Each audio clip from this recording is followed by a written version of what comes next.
What if everything you believed about blood pressure was dangerously wrong? It started like any other morning for Margaret Sloane. The Arizona sun crept through the blinds of her modest, peach-colored home, splashing light across the tile floor. Birds chirped from the backyard orange tree, and the scent of fresh coffee danced in the air. Maggie, as everyone called her, was already dressed in her usual light blue cardigan, hair tied back in a neat bun, and sat at her kitchen table, sipping coffee and flipping through the local paper. She was 72, sharp as a tack, and fiercely independent. She reached into the drawer beside the fridge, pulled out her blood pressure monitor, wrapped the cuff around her left arm like she did every morning, and pressed start. The screen blinked. 122 out of 80. Perfect. Or so she thought. She smiled, a bit smugly, and mumbled, "Still got it." But what Maggie didn't know, what she couldn't possibly have imagined, was that the number on that screen was not telling the full story. In fact, it was lying to her. And that lie was about to cost her. You see, Maggie had been feeling a little off lately.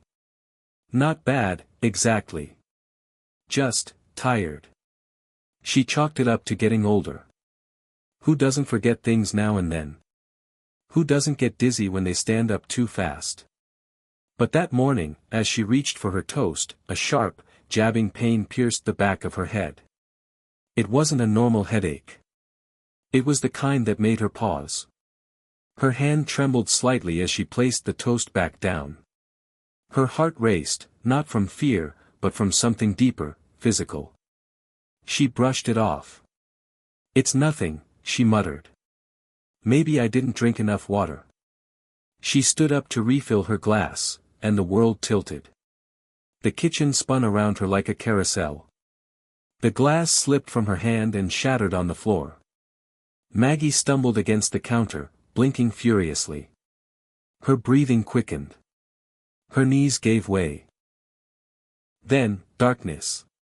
When she opened her eyes, she was lying on the cold tile floor. Her hip throbbed. There was blood on her elbow. She didn't know how long she had been out, but the coffee was cold and the clock read 9:47 a.m. She dragged herself upright, dizzy and disoriented, and reached for the counter. "Get it together, Maggie," she whispered. But something had changed. Something was very wrong. Later that afternoon, her daughter Erica called. She lived in New York, high-powered job in tech, always on the go, always loving but distant. Maggie debated whether to tell her what had happened. She didn't. Same old, she lied. "I'm fine, honey." But Maggie wasn't fine. And deep down, she knew it. That night, as she lay in bed, staring at the ceiling fan spinning slowly overhead, she asked herself a question she hadn't dared voice aloud.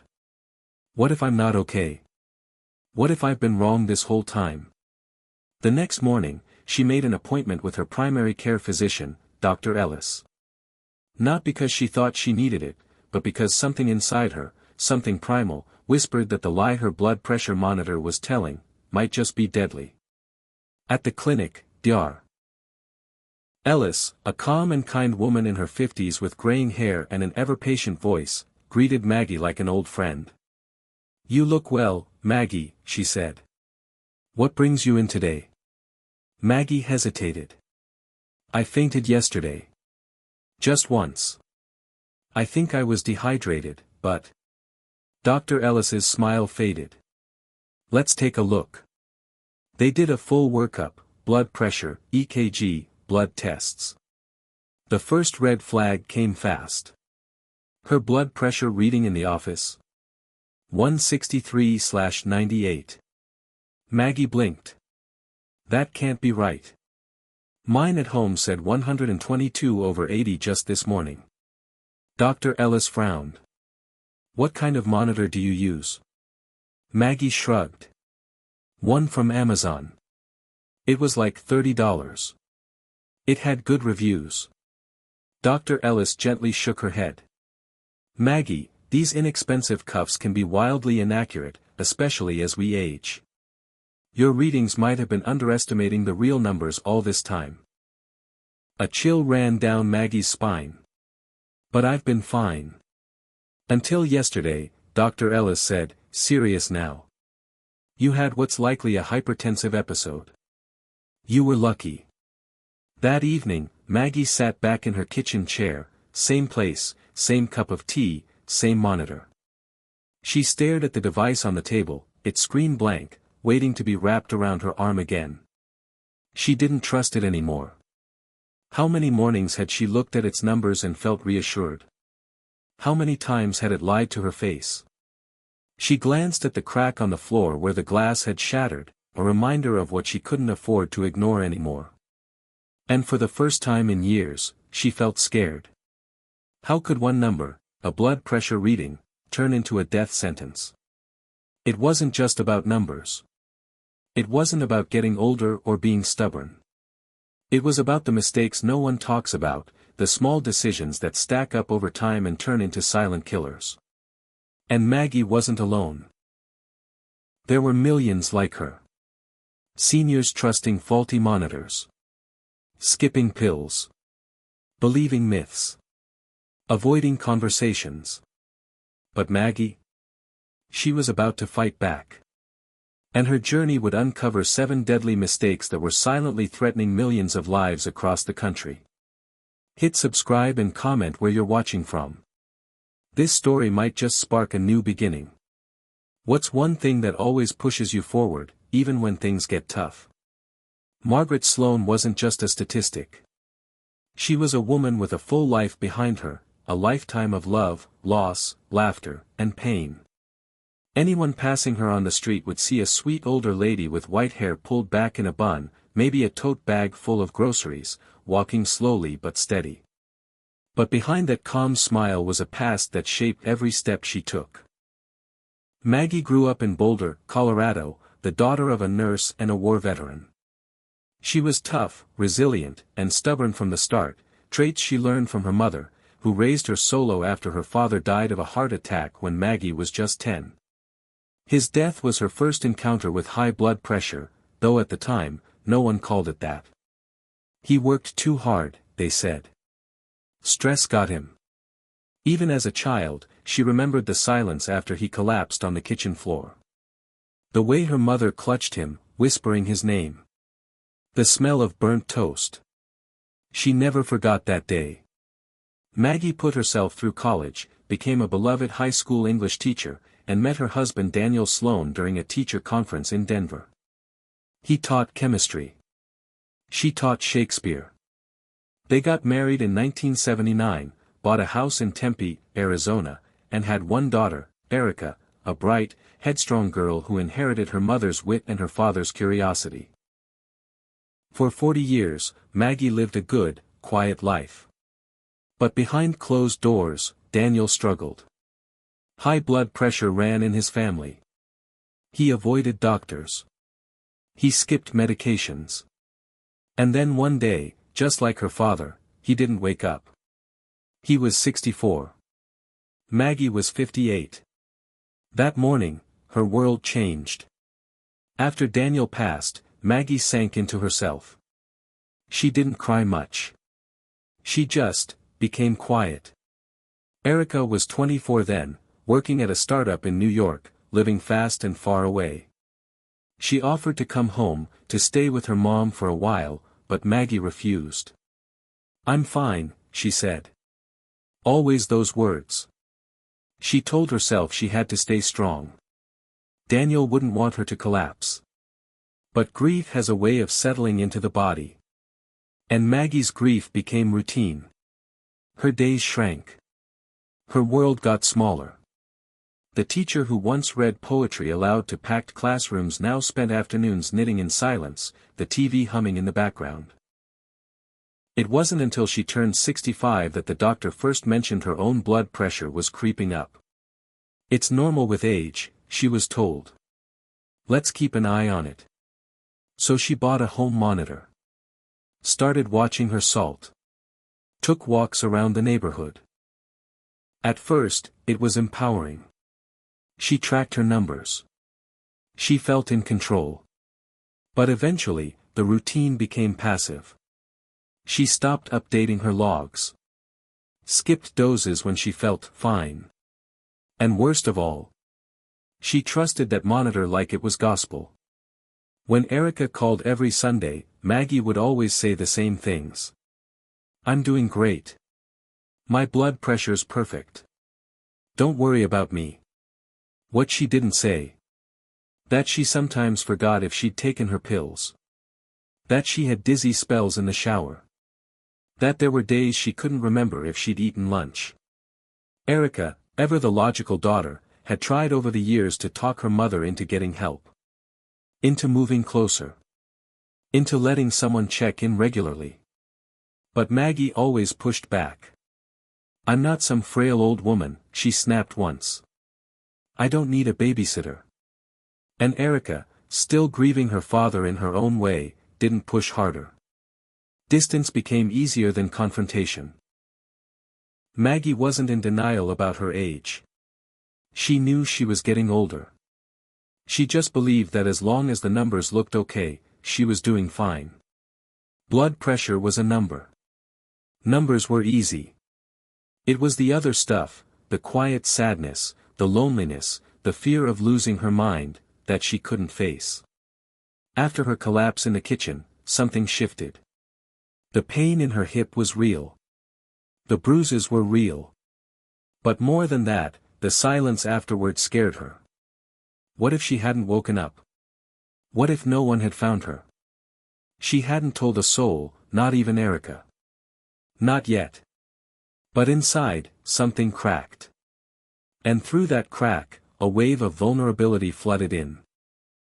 The next morning at Dr. Ellis's clinic, as she sat waiting for lab results, Maggie looked around the waiting room.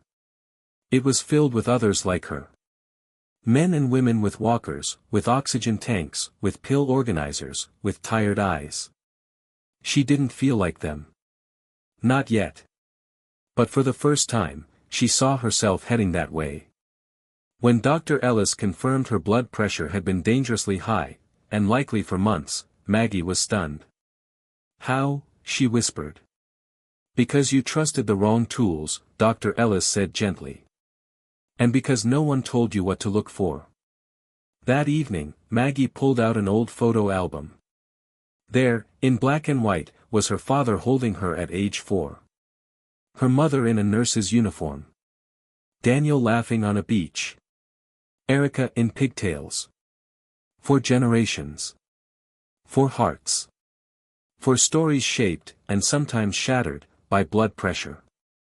She closed the album and looked at herself in the hallway mirror. The woman who stared back was still strong. Still stubborn. But now. Also ready. Ready to learn. Ready to fight. Ready to understand what had gone wrong. Because this time, she wasn't going to wait for tragedy to strike again. And neither should you. That's what Maggie Sloan had told herself every morning. But that quiet lie was the first mistake. And it nearly killed her. 3 days after her fainting episode, Maggie sat across from Dr. Ellis, her mind still buzzing. "Your home readings," Dr. Ellis said carefully, "have been giving you a false sense of security." Maggie blinked. "But I've used that monitor for over a year. It's always shown normal numbers. I even brought it with me once and you said it looked fine." Dr. Ellis nodded. "At the time, yes. But monitors drift. Especially inexpensive ones. And if they're not calibrated regularly, they can be off, sometimes by a lot." Maggie leaned back, stunned. All this time, she thought she was in control. Thought she was managing everything on her own. But the little device she trusted, the one she wrapped around her arm each morning like a ritual, had been misleading her. By as much as 30 points. Dr. Ellis stood up and pulled a small cart from the corner of the exam room. "Let's compare," she said. "Put yours on first." Maggie strapped on her home cuff and hit the button. 125 of 76. Right in the safe zone. Maggie smirked, half hopeful. Then Dr. Ellis placed a clinic-grade monitor on her other arm. The professional cuff inflated with a slow, mechanical hum. It beeped. The number blinked on the screen. 157/94. A full 32 points higher. Maggie's heart dropped into her stomach. That can't be right, she whispered. Dar. Ellis gently turned the screen toward her. I checked this machine myself this morning. It's accurate. In that moment, something cracked open in Maggie. Not just fear, but embarrassment. Guilt. She'd told Erica she was fine. Told herself she was doing everything right. Told her late husband's memory that she was doing better than he did. But the truth? She'd trusted the wrong device. And that trust almost made her a widow statistic. Dr. Ellis could see the color drain from Maggie's face. You're not the only one, she said softly. I've seen dozens of patients fooled by these devices. Some get lucky. Some don't. Maggie exhaled slowly, voice shaking. So what now? We start over, Dr. Ellis said. With a new monitor. One that's validated by the American Heart Association. And we calibrate it, regularly. At least twice a year. She handed Maggie a brochure. How to choose the right home blood pressure monitor. It felt surreal. Maggie had been teaching for 40 years, guiding teenagers through Shakespearean tragedy, coaching debate teams through logic and fact. And here she was, fooled by something as basic as a faulty machine. That night, back home, Maggie walked into the kitchen and placed the old monitor on the table. She stared at it in silence. It had been with her every morning. Through grief. Through her lonely breakfasts. Through her quiet afternoons. And now? Now it felt like a traitor. She reached into the junk drawer, pulled out a roll of duct tape, and wrapped it around the device. One word. In thick black marker. Liar. She dropped it in the trash. The next morning, she used her new, clinically validated monitor, an Omron model Dr. Ellis had recommended. It was larger. Heavier. And, far less comforting. 145/91. Maggie stared at the numbers. It was real this time. And now that she knew the truth, the only thing she could do was face it. Later that day, Erica called. You sound quiet, she said. Maggie hesitated. Then, finally, she told her daughter the truth. About the fainting. About the false readings. About the moment she realized she might not wake up if things didn't change. Erica didn't yell. Didn't panic. She cried. You scared me, Mom, she whispered. I scared myself, Maggie replied. There was a long pause. Then Erica said, I'm flying out this weekend. No arguments. Maggie didn't argue. Over the next few days, Maggie started documenting everything, time, blood pressure, what she'd eaten, how she felt. She used a pen and a worn notebook. It felt almost sacred, like rediscovering a part of herself that had been asleep. Walter, her late husband's best friend from the old neighborhood, called to check in after hearing from Erica. You always were stubborn, he said with a chuckle. You treating that heart of yours better now? Maggie smiled. Working on it. He offered to stop by, maybe bring dinner. Maggie almost said no, then paused. Sure, she said. I'd like that. Because for the first time in a long time, she understood, health wasn't just about numbers. It was about connection. About not going it alone. A $30 device almost cost Maggie her life. The lesson? Not all numbers are true. And not all truths are visible. If you're using a home monitor, make sure it's clinically validated, properly fitted, and regularly checked. Because the numbers don't just tell you how you're doing, they tell you what you need to survive. The air in the house felt heavier since Erica arrived. She hadn't been home in over a year, and Maggie's modest two-bedroom felt almost foreign to her now, like a place frozen in time. Family photos, faded curtains, the same tea kettle on the stove. Everything exactly where she left it, except her mother didn't look quite the same. Maggie moved slower now.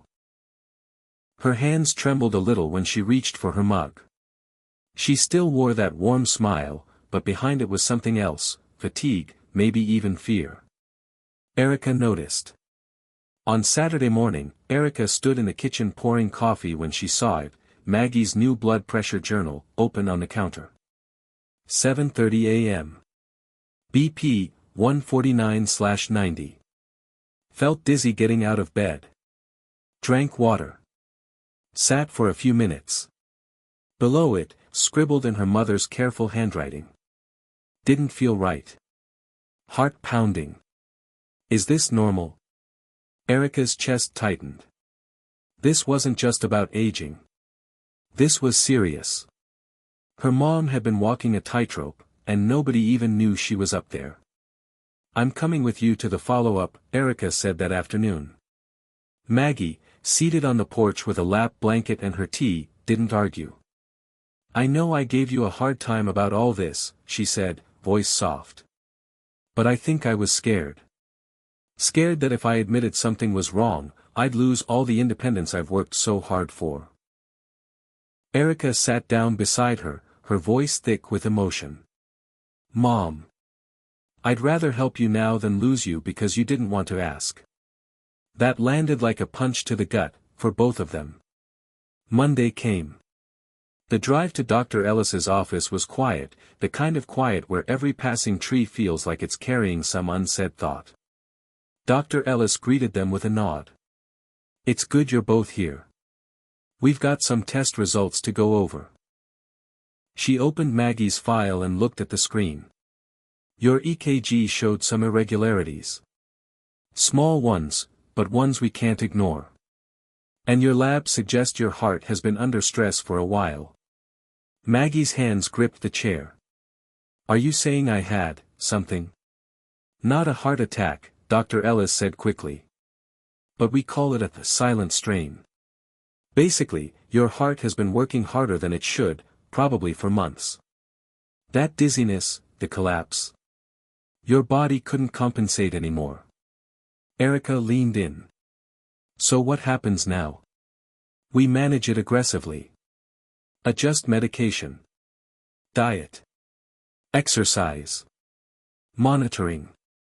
And Maggie, we need to seriously talk about daily structure. No skipping doses, no excuses. Maggie nodded slowly. Dr. Ellis's tone softened. This isn't a death sentence. But it is a line in the sand. If we step up now, we can avoid bigger problems later. Then she looked Maggie dead in the eye. But if we don't, the next collapse might not end with you waking up. The room fell silent. Later that night, Maggie couldn't sleep. She sat at the kitchen table, the same spot where she'd once fainted. Her tea had gone cold. The clock read 2:12 a.m. The only sound was the hum of the refrigerator. Her heart was beating fast, too fast. She reached for the new blood pressure monitor. 162/99. She tried again, just to be sure. 165/100. A knot formed in her chest.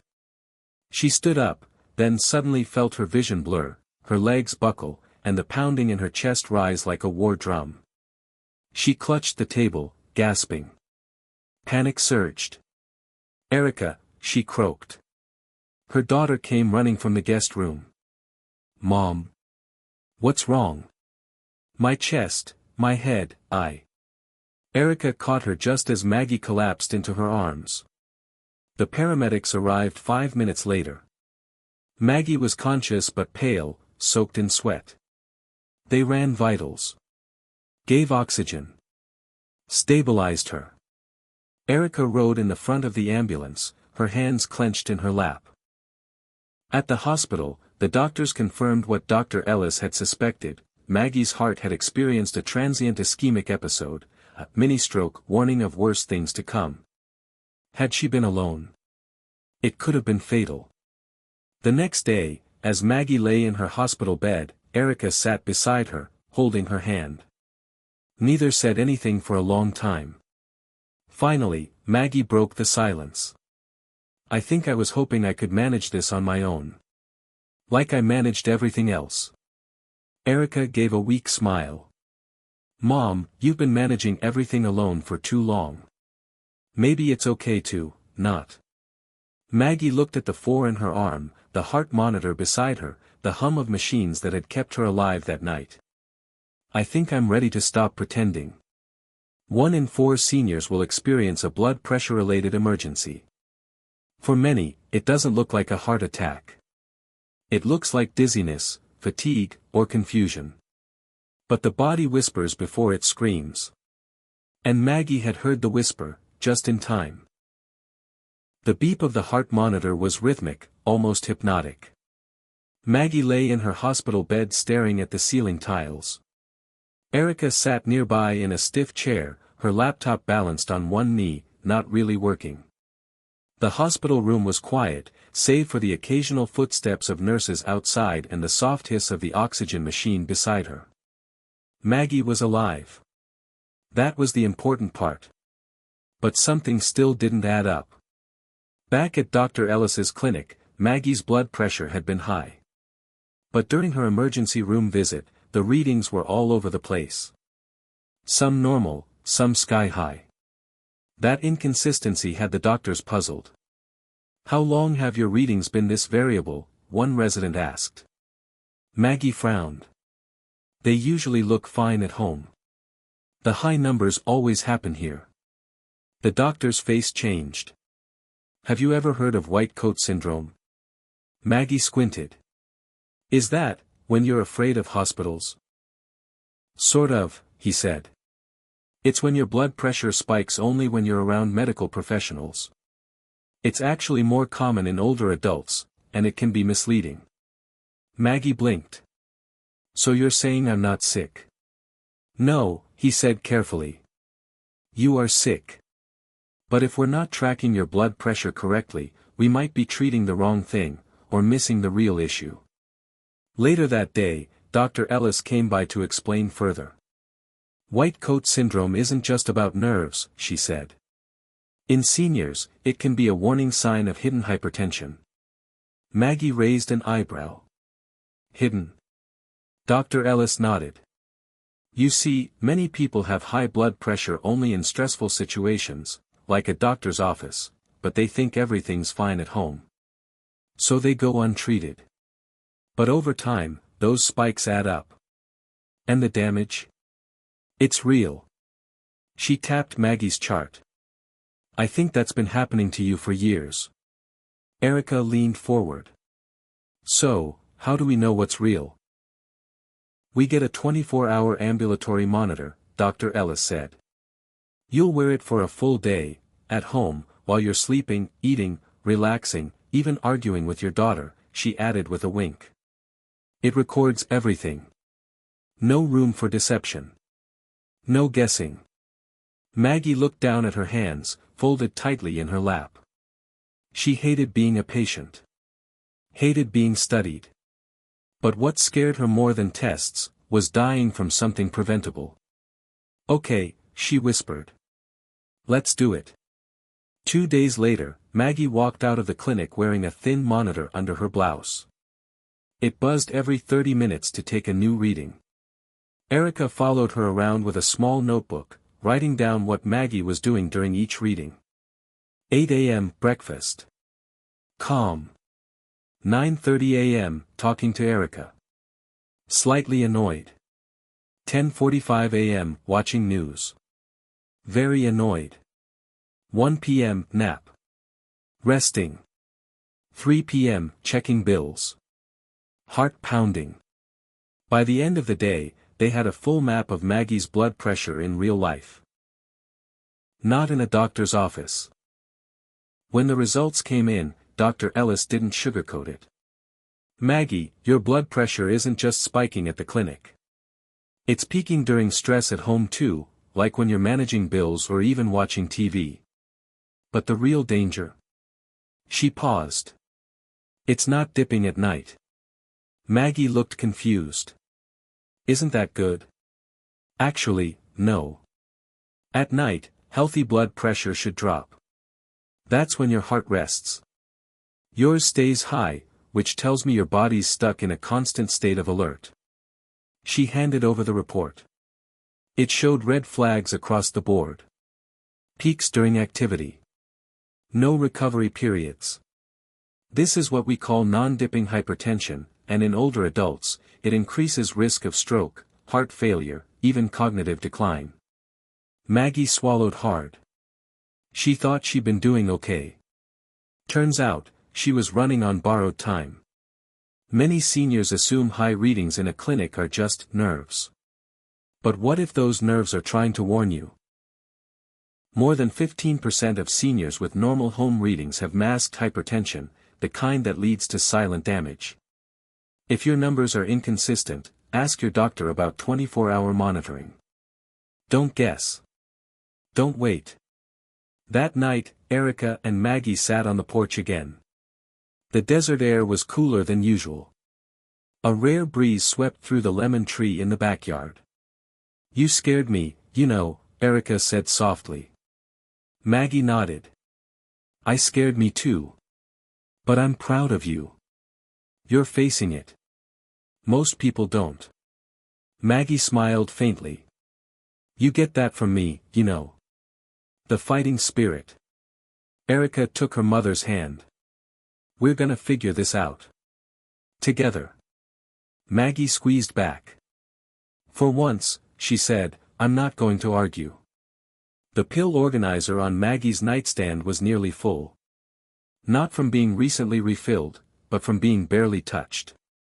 One tiny compartment was empty, Wednesday morning's pill. Today was Sunday. Erica stood beside the bed, arms crossed, holding the organizer like it was evidence in a courtroom. So, you've been skipping? Maggie didn't answer at first. She looked out the window instead.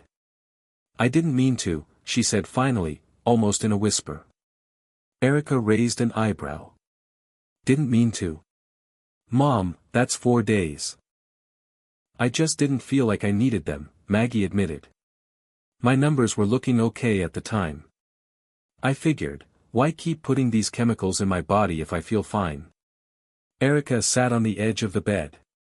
That's like saying you don't need the brakes on your car because you haven't crashed yet. The truth was, Maggie wasn't alone in this. Dr. Ellis had warned them, nearly half of seniors with hypertension skip their medication at least once a week. Some forget. Some can't afford refills. Others, like Maggie, just assume they're fine. But blood pressure doesn't work that way. It's a silent killer, Dr. Ellis had said in her usual blunt tone. It doesn't cause pain until it's too late. So when you skip your meds because you feel okay, you're gambling with your future. Maggie didn't want to hear that. But she knew it was true. Back when Daniel was alive, Maggie had been strict about his medications. She'd even made charts for him. She remembered how he used to roll his eyes. You're worse than the nurse at the VA. But she watched him like a hawk. Because she knew what could happen if he didn't take his pills. And yet, here she was, years later, doing the very thing she had warned him about. Later that day, Erica opened a folder of notes Dr. Ellis had given her, printouts for caregivers of hypertensive seniors. One section was underlined in bold. Myth, I feel fine, so my blood pressure must be fine. Truth, blood pressure can remain dangerously high without symptoms. Damage to blood vessels, kidneys, and the brain happens quietly, often for years. Stopping medication without guidance can lead to strokes, heart attacks, or sudden death. Erica looked up.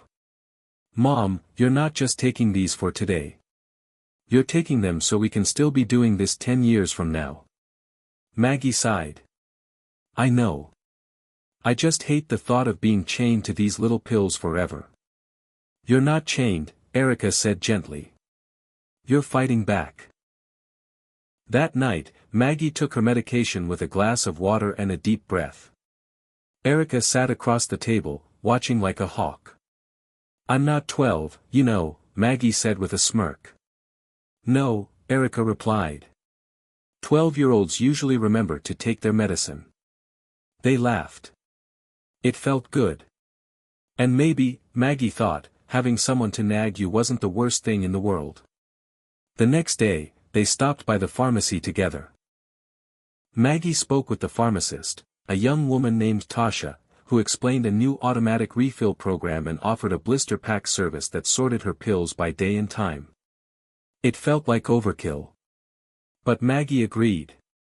"If it means I stop forgetting," she said, "I'll take all the help I can get." Erica squeezed her hand.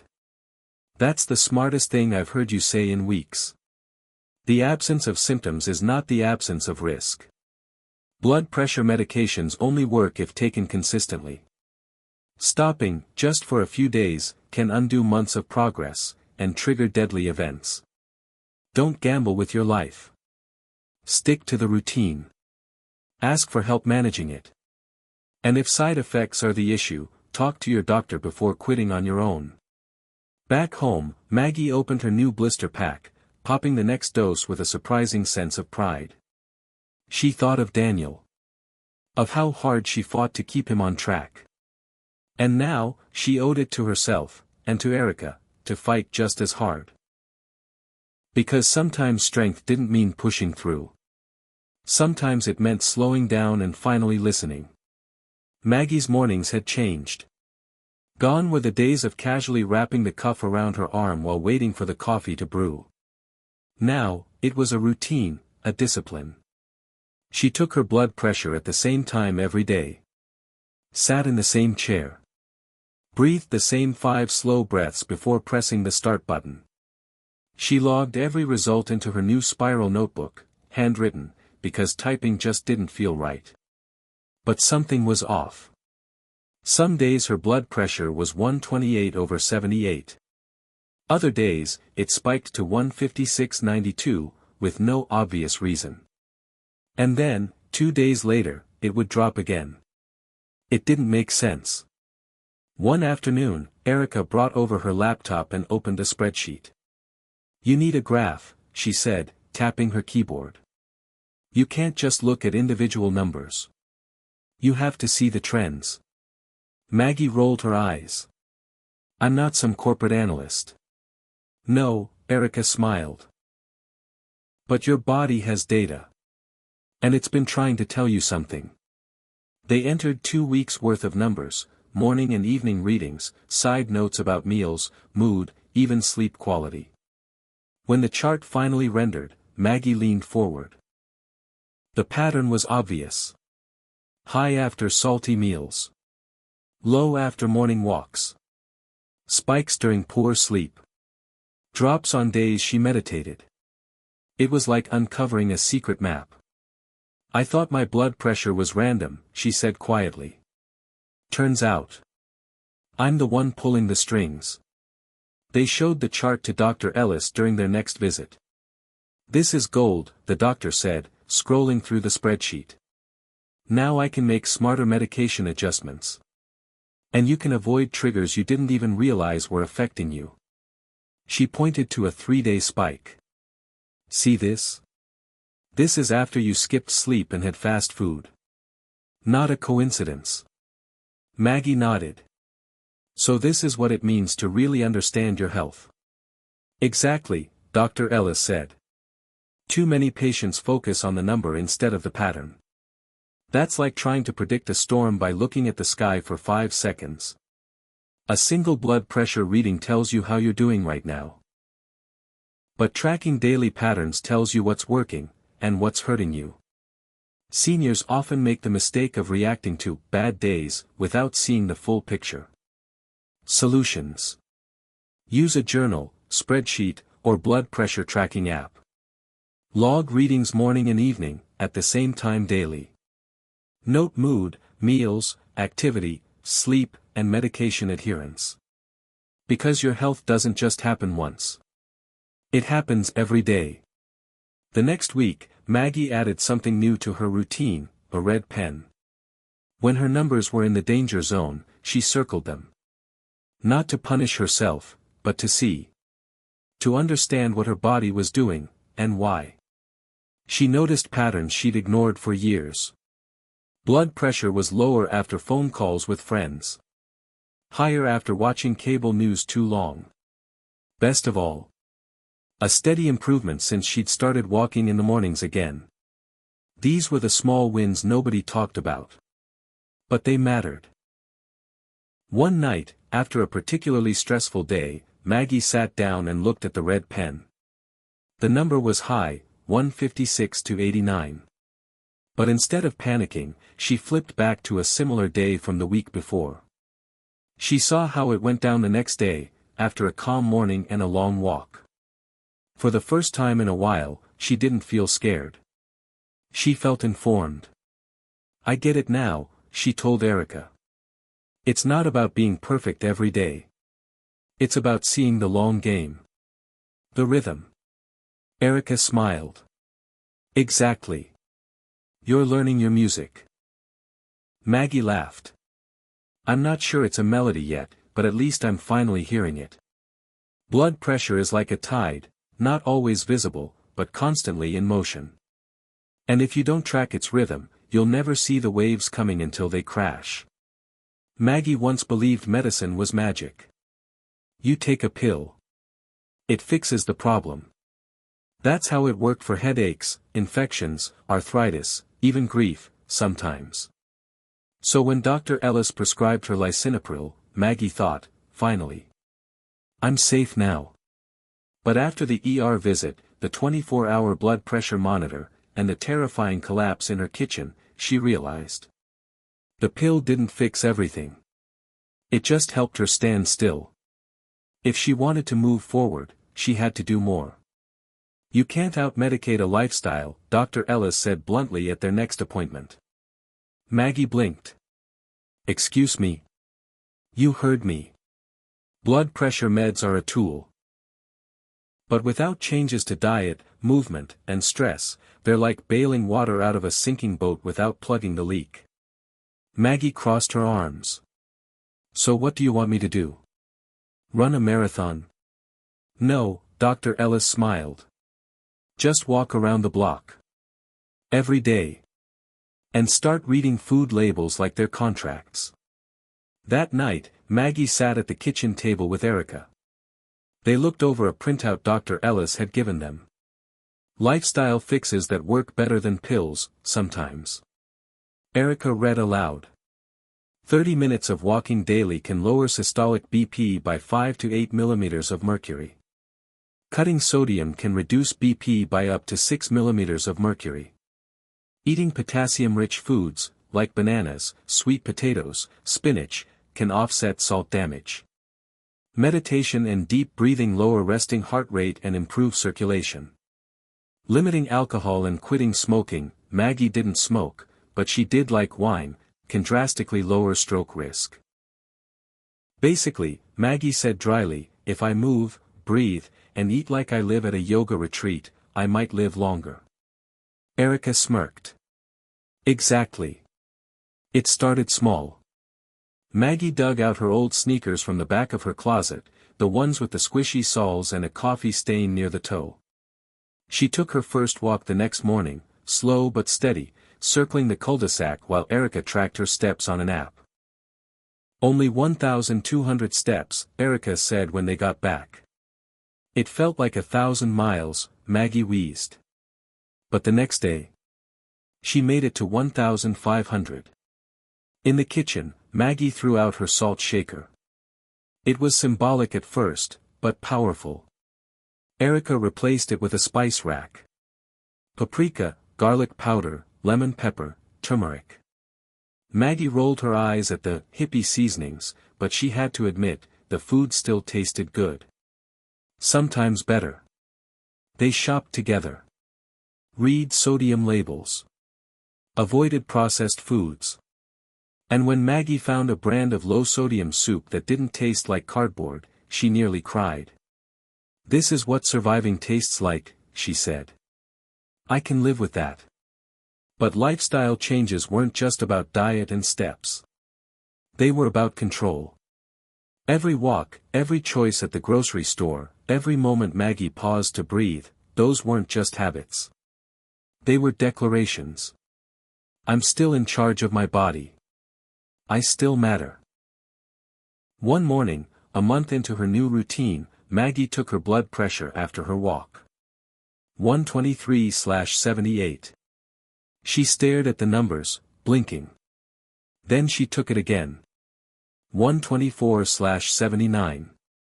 It wasn't perfect. But it was hers. Earned, not medicated. That evening, at dinner, Maggie raised her glass of hibiscus tea. To slow walks, bland soup, and stubborn women, she said. Erica clinked her glass. And to finally doing things the right way. Mistake number 5, relying only on medication. Pills are powerful, but they're not enough. Lifestyle changes can improve blood pressure naturally, and in some cases, reduce the need for high doses of medication. Walking. Eating smart. Managing stress. Sleeping well. These aren't just buzzwords. They're lifesavers. The best treatment plan combines medication and lifestyle. One without the other. You're just treading water. Later that week, Maggie walked her usual morning route without stopping once. She didn't even realize how far she'd gone until she looked up and saw the sun rising over the hills, golden, soft, alive. She smiled. Not because it was easy. But because she'd stopped waiting for someone to save her. She had decided to save herself. Stress. It didn't come with a warning. It crept in, quiet, invisible, and patient. You didn't feel it like a cut or a bruise. You wore it like fog. It clung to your skin, your thoughts, your chest. For Maggie, it had always been background noise. The unpaid bills. The silence after Daniel died. The memories of a childhood where emotions were swallowed, not spoken. Even now, when things were getting better, that tightness in her chest hadn't left. The blood pressure monitor never lied. It spiked when she was anxious, even if she smiled right through it. Dr. Ellis said it plainly at her next appointment. Maggie, if you don't learn how to manage your stress, the rest won't matter. Diet, walking, even medication, none of it can outpace the pressure in your mind. Maggie raised an eyebrow. What, so now I need a therapist too? Dr. Ellis didn't flinch. Maybe. Maggie sighed. I'm too old to dig up old ghosts. You're not digging up ghosts, Dr. Ellis said. You're turning off the alarms they left behind. That night, Erica made chamomile tea and sat down beside her mother at the kitchen table. I scheduled you an appointment, she said, gently. Just a counselor. One session to start. Maggie narrowed her eyes. You did what? It's virtual, Erica continued. You don't even have to leave the house. I don't need therapy. No, Erica said. But maybe you need relief. Just try it. Maggie hated being told what to do. But more than that, she hated the way her chest clenched every time she opened a letter from Social Security. Or heard Daniel's name spoken out loud. Or thought about what would happen to Erica if she wasn't around. Maybe Erica was right. Maybe she needed to talk. Her first session was awkward. The therapist, a middle-aged woman with warm eyes named Janet, asked, when was the last time you felt at peace? Maggie stared at the screen. I don't know, she said. Before my husband got sick. Before I got old. Janet nodded. What makes you feel safe now? Maggie's answer surprised even her. Walking. When I walk, I can breathe. It's like. I remember I'm still alive. Over the weeks, Maggie learned to name things she'd never named. Grief. Shame. Resentment. And more importantly, she learned to interrupt them. Janet taught her breathing exercises. In for 4. Hold for 4. Out for 4. She practiced gratitude, writing 3 things down each night that had made her smile. She started limiting her exposure to cable news, turned off alerts on her phone, and began each day with 5 minutes of stillness. She was still stubborn. Still salty. But calmer. And her blood pressure? It started to reflect that. One day, while reading a book on the porch, Maggie realized something startling. She hadn't checked her blood pressure all day. Not because she'd forgotten. But because, for the first time in months, she wasn't afraid of what it would say. Stress isn't just a feeling. It's a physical event. Tightening arteries, raising cortisol, spiking blood pressure.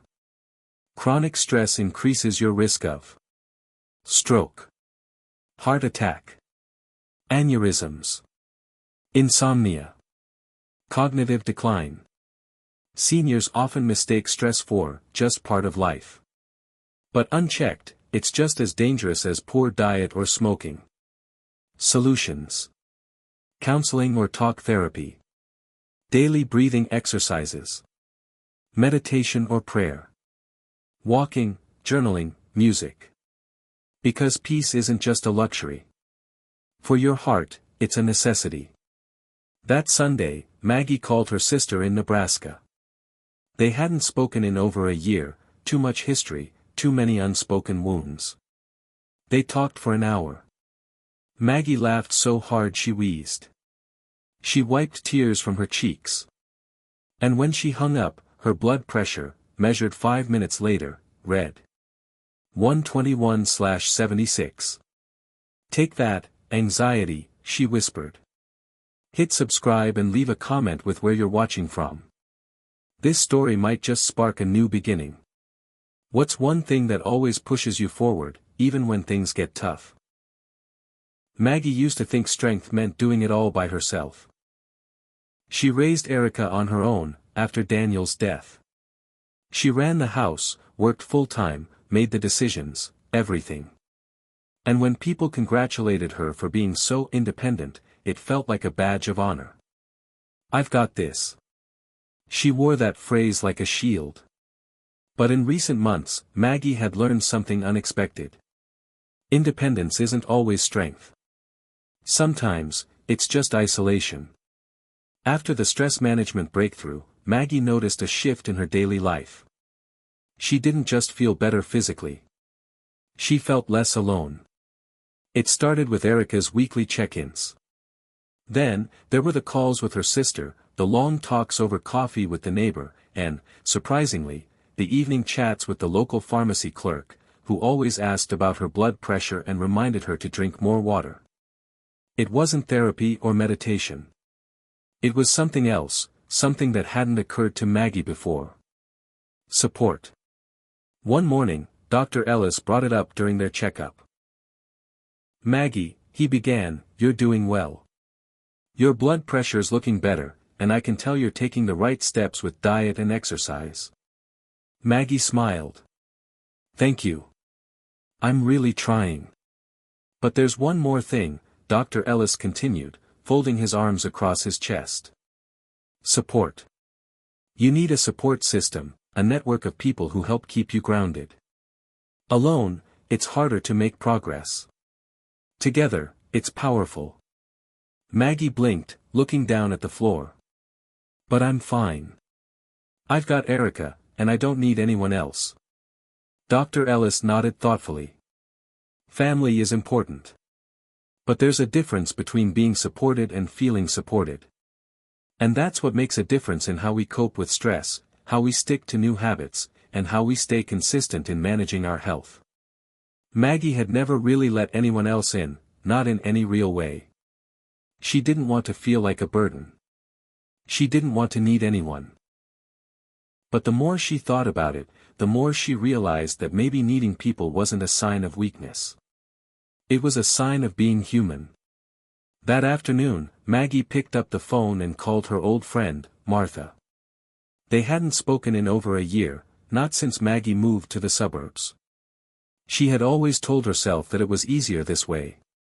But Martha had always been a good listener, a calming presence in Maggie's life. "Hey, Martha, it's Maggie," she said nervously, her finger hovering over the dial button. It felt strange, like opening an old door that had been shut for years. "Maggie. Oh my goodness, how are you?" Martha's voice was warm, and Maggie instantly felt the weight of old memories, shared holidays, childhood adventures, and easy laughter. "I'm good," Maggie replied, her voice shaking. "Just thought I'd call. Catch up, you know." The conversation flowed like it always had. They talked about the grandkids, about work, about life in general, but somewhere between the laughter and the updates, Maggie realized something important. She was supported. By Erica. By Martha. By Dr. Ellis. By the friendly pharmacist. By people who cared, even when Maggie hadn't been able to let them in. And that made all the difference. A few days later, Maggie attended her first support group meeting at the local community center. It wasn't a group specifically for blood pressure or even for seniors. It was a general wellness group. But Maggie knew this was something she needed. As she walked into the room, she saw a few familiar faces, neighbors, acquaintances, and even a few people she didn't recognize. But all of them had one thing in common: they were there to connect, to share, to support. The group was small, just 10 people, and the facilitator welcomed her with a gentle smile. "Hi, Maggie. Glad to see you here. We all help each other through the good days and the bad ones." Maggie found a seat next to Mary, a woman she recognized from the post office. Mary smiled warmly and said, "You know, I've been walking every day since I joined this group. I never thought it would help my stress so much." Maggie nodded. "I'm just starting to understand what that means. Not doing this alone." The meeting went on, and Maggie found herself listening more than talking. But she didn't feel left out. For the first time, she felt like she belonged. When she got home, Maggie felt a deep sense of relief. She had shared her journey, her struggles, and her triumphs, and it had been okay. Blood pressure isn't just about pills, diet, or exercise. It's about how you handle life stresses, and that's where support comes in. Many seniors isolate themselves, thinking it's easier to carry the burden alone. But research shows that social connection is one of the most important factors in managing blood pressure and stress. Solutions. Seek out a support group, online or in person. Call a friend. Chat with a neighbor. Don't just rely on family, create a web of support.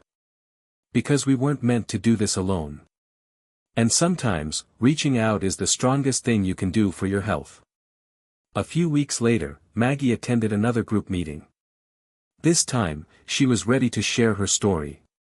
As she spoke, her voice steady but emotional, she realized that being vulnerable didn't mean she was weak. It meant she was strong enough to connect. Maggie had always believed that change had to be dramatic. She thought if she wanted results, she had to make big, sweeping decisions. Cut out sugar.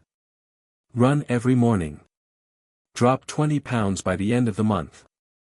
But the reality was, none of those things lasted. And when she inevitably fell short, she felt discouraged. Until now.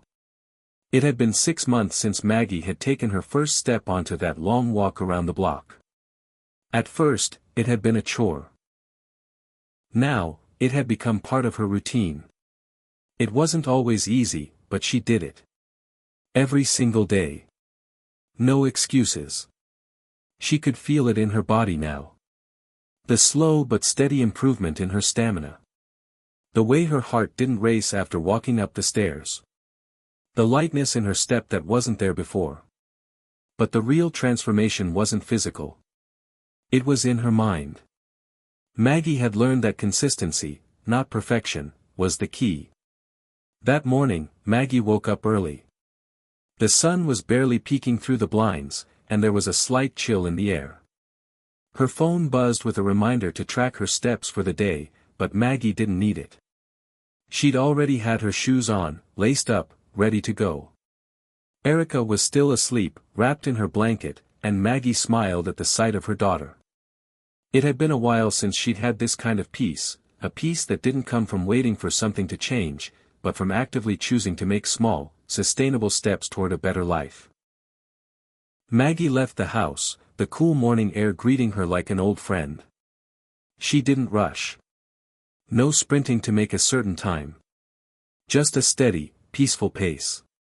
She had walked this route hundreds of times, but today, something felt different. Today, Maggie felt in control. 2 weeks ago, Dr. Ellis had asked her about her progress. He hadn't just asked about her blood pressure numbers, or her weight, or whether she was taking her meds regularly. He'd asked, "How are you feeling about the daily habits, Maggie? Are they becoming a part of your life yet?" At the time, Maggie had answered quickly, "I think I've got it under control." Dr. Ellis had smiled, clearly pleased. The trick is not to worry so much about getting everything perfect. It's about doing what works, every day. You just have to keep going. Maggie had nodded. And she'd realized he was right. Later that evening, Maggie stood in the kitchen, pulling ingredients out of the fridge for dinner. She had a simple meal planned, a vegetable stir-fry with grilled chicken. Nothing complicated. Nothing special. But it was her favorite meal now. She had the habit of making the food she liked but found ways to make it healthier without even thinking about it. As she sliced the carrots and zucchini, she couldn't help but think back to where she had started. All the knowledge Dr. Ellis had given her, all the trial and error, all the failed attempts, now, it felt so natural. Just like the walk in the morning. She didn't need motivation anymore. She didn't need to feel hyped up to walk or eat well or manage her stress. Those actions, those decisions, had woven themselves into the fabric of her life. The consistency of doing them was her new normal. And normal was exactly what she needed. Erica came into the kitchen, her hair still messy from sleep. "It smells good in here." Maggie smiled. "I'm trying out a new recipe. Thought I'd give you something healthy but still delicious." "You're doing great, Mom," Erica said, looking at the counter piled with fresh vegetables and lean protein. "I don't even think about it anymore. It's just part of my day now." A few days later, Maggie ran into her neighbor, Marge, while walking back from the grocery store. Marge was outside watering her plants and greeted Maggie with a big smile. "I've seen you walking more lately," Marge said. "How's it going?" Maggie shrugged but with a genuine smile. "It's going well. Not huge changes, but enough to make a difference." "You look lighter," Marge said with a wink. "Lighter in your step and in your spirit." Maggie chuckled, feeling the truth of it. "That's the secret. Just keep walking. One foot in front of the other. You can't rush change. You just have to show up every day." At the next doctor's appointment, Dr. Ellis noticed the improvements right away. Maggie's blood pressure was lower, her weight was stable, and she'd stopped relying so heavily on medication.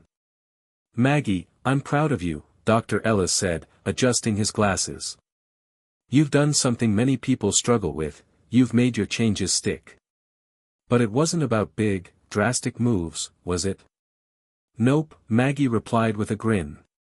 "Just little things, every day." Dr. Ellis nodded. "That's the key. Consistency doesn't feel glamorous, but it's what wins the race. Consistency isn't flashy. It's not about drastic, life-changing moments. It's about showing up every day, making small, sustainable changes that add up over time. The power of consistency. Walk daily, even if it's just for 15 minutes. Eat healthy, balanced meals. Meditate for 5 minutes. Keep track of your progress, however small. Because lasting change doesn't come from big leaps. It comes from small, steady steps. As Maggie walked back to her front door that evening, she felt something she hadn't in a long time: pride. She wasn't perfect. There were days when she didn't feel like walking, when her blood pressure spiked, when the stress of life threatened to pull her back down. But those days didn't defeat her. They didn't define her. The choice to keep going, even when it felt hard, that's what made all the difference. And as she stood there, looking up at the sky, Maggie realized that this quiet, steady consistency, was her strength. Maggie had always been someone who trusted the experts. But the more she learned about blood pressure and health, the more she realized how little she actually knew. For years, she had relied on the advice from her doctor, the pamphlets from the clinic, and the few articles she skimmed online. But none of that seemed to explain why her blood pressure was still fluctuating. It was time to understand the science behind it. Dr. Ellis had always emphasized that knowledge was a key part of managing health, but Maggie hadn't truly understood its significance until she started diving deeper into the subject herself. One quiet afternoon, while sipping a cup of tea, Maggie pulled out her laptop and began her research. She started with the basics: what causes high blood pressure? It seemed straightforward enough: diet, stress, genetics, but there were layers upon layers of information she hadn't known. What surprised her most was that her blood pressure wasn't just about what she ate or how much she exercised. It was about everything: how she slept, how hydrated she was, and even how she managed her thoughts. Maggie's journey into this deeper understanding began with something simple: sleep. She'd always known sleep was important, but she hadn't realized just how much it influenced blood pressure. After reading several articles, she learned that poor sleep quality, or not getting enough sleep, could raise blood pressure levels by interfering with the body's natural ability to repair and reset. A lack of sleep increased the body's stress hormones, making the heart work harder and causing the blood vessels to constrict. Maggie couldn't help but think back to the nights she had spent tossing and turning, unable to fall asleep, stressing about her work, or worrying about Erica's future. With this newfound knowledge, Maggie made a decision: she would prioritize her sleep. No more late night scrolling through her phone or watching just one more episode of her favorite show. She started setting a bedtime routine: no screen time for at least an hour before sleep, dimming the lights, and even taking a warm bath to help relax her muscles. She also made her bedroom more comfortable, investing in a new pillow and blackout curtains. Within a week, she felt the difference. Her energy was better, her mood was more stable, and most importantly, she noticed her blood pressure was starting to stabilize, even when stress crept in. Next, Maggie dug into hydration. She had always been a coffee drinker, rarely touching water unless she was thirsty. But what she found out next changed everything. She learned that dehydration could significantly affect blood pressure. The body needed enough fluid to maintain proper circulation, and without it, the heart had to work harder to pump blood through the body. Maggie could hardly believe it: she had been walking around dehydrated for most of her life, never realizing the toll it had been taking on her health. That afternoon, she made a new commitment: drink more water. She set reminders on her phone to drink a glass of water every hour. She also bought a reusable water bottle to carry with her wherever she went, and soon enough, it became a habit. Within a few days, she noticed she was feeling less sluggish and had fewer headaches. But it wasn't just sleep and hydration. Maggie dug deeper into how the mind and body were connected, specifically when it came to stress. She had already learned that stress was a silent killer, slowly eroding health over time. But now, she learned that stress didn't just affect her emotional state, it directly impacted her blood pressure. Stress triggered the body's fight-or-flight response, causing the heart to beat faster and blood vessels to constrict.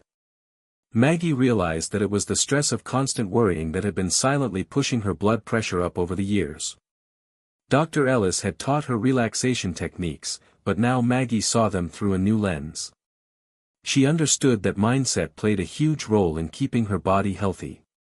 She began incorporating relaxation exercises more seriously: deep breathing, yoga, and even a few minutes of quiet meditation each day.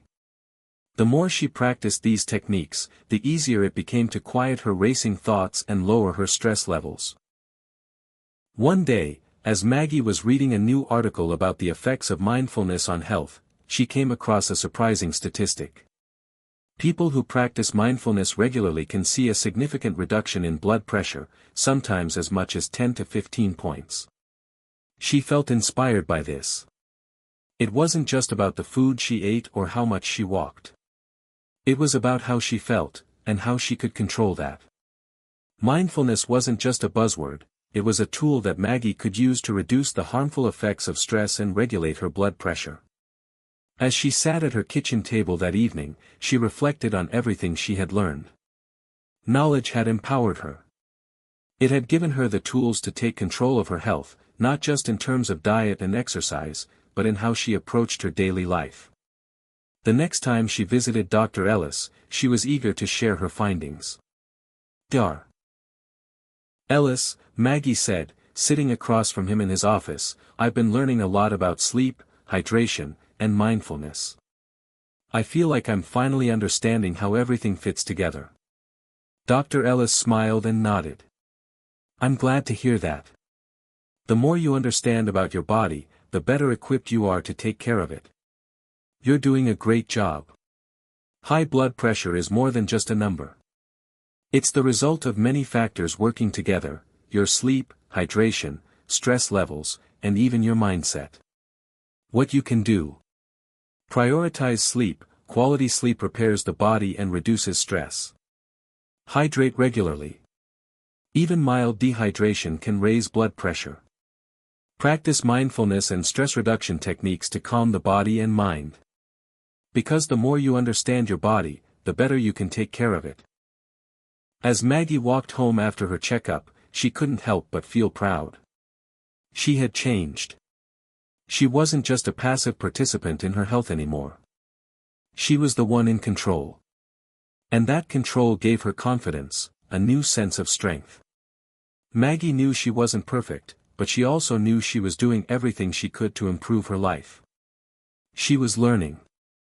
Every day. Every choice. And that made all the difference. After Maggie had embraced the power of knowledge, she turned her focus to another cornerstone of health: exercise. She had always known it was important, but now, she was ready to understand just how critical it was for managing her blood pressure. When Maggie first thought about exercise, she envisioned hours in the gym, heavy weights, and high-impact cardio. It seemed overwhelming, especially with everything else going on in her life. But as she began to dive deeper into the research, she realized that exercise didn't have to be intense or time-consuming to make a difference. It could be simple, easy, and, most importantly, effective. Maggie's first step was to make a plan. She started small, no more than 15 minutes a day, and focused on activities that she enjoyed. She began with light walking, gradually increasing the time and distance. She also added stretching and basic yoga moves, which helped her feel more flexible and less tense after her workday. What amazed Maggie was how quickly she began to feel the changes in her body. At first, it wasn't dramatic. Her legs didn't grow stronger overnight, and her energy didn't skyrocket. But after a few weeks, she noticed she wasn't getting winded as easily. She wasn't as sore the next day. And, most importantly, her blood pressure numbers began to show steady improvement. It was no coincidence. Exercise was having a direct impact on Maggie's blood pressure, and the more she read, the more she understood why. Maggie learned that exercise helps lower blood pressure in several ways.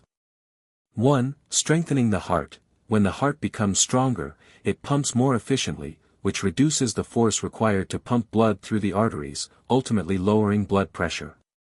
2. Improving circulation. Regular movement promotes healthy blood flow, helping the arteries stay flexible and less constricted, which allows blood to flow more easily. 3. Reducing stress. Exercise releases endorphins, which help to combat the harmful effects of stress. These feel-good hormones not only improve mood but also help lower cortisol levels, one of the major stress hormones that can raise blood pressure. 4. Maintaining a healthy weight, exercise supports weight loss or weight maintenance, which can directly impact blood pressure. Being overweight or obese increases the workload on the heart and can make blood pressure harder to manage. As Maggie's confidence grew, she decided to push herself just a little more. Instead of just walking, she started to include gentle jogging intervals in her routine.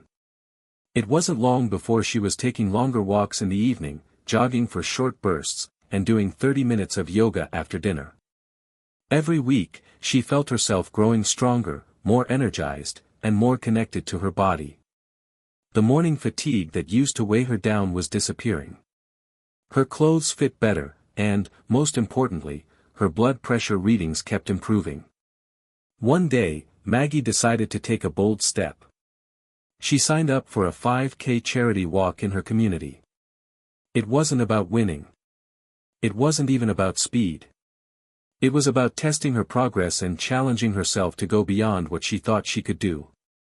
The day of the event, Maggie stood at the starting line, her heart pounding with excitement. She was surrounded by hundreds of people. Some walking, some running, all of them pushing themselves toward a common goal. As the starting gun went off, Maggie began walking briskly, then jogged for short intervals. By the time she crossed the finish line, Maggie was exhausted but elated.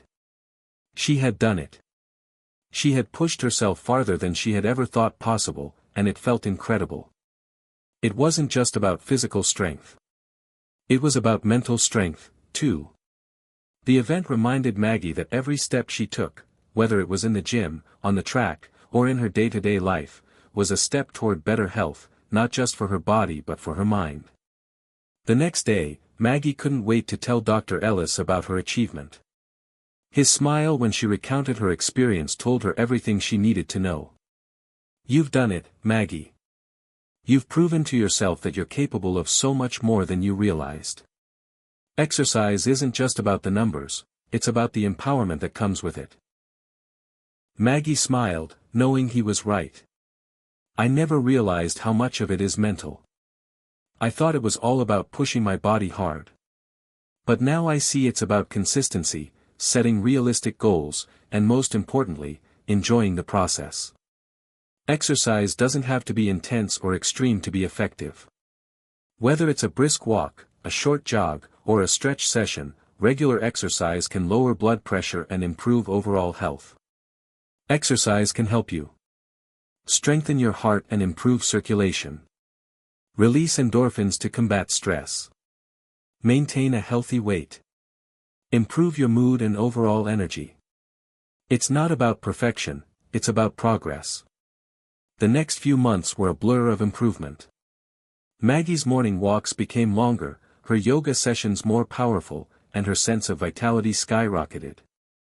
She was no longer a passive participant in her health, she was a champion of it. Every time Maggie felt a twinge of self-doubt or her blood pressure spiked, she remembered the 5K. She remembered how far she had come, and how much she had learned.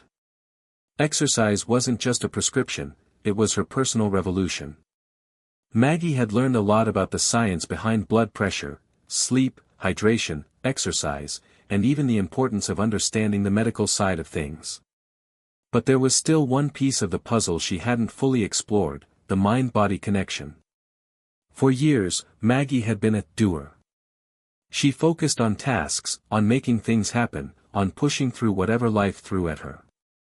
She had always believed that if she could just work harder or sacrifice more, her health would improve.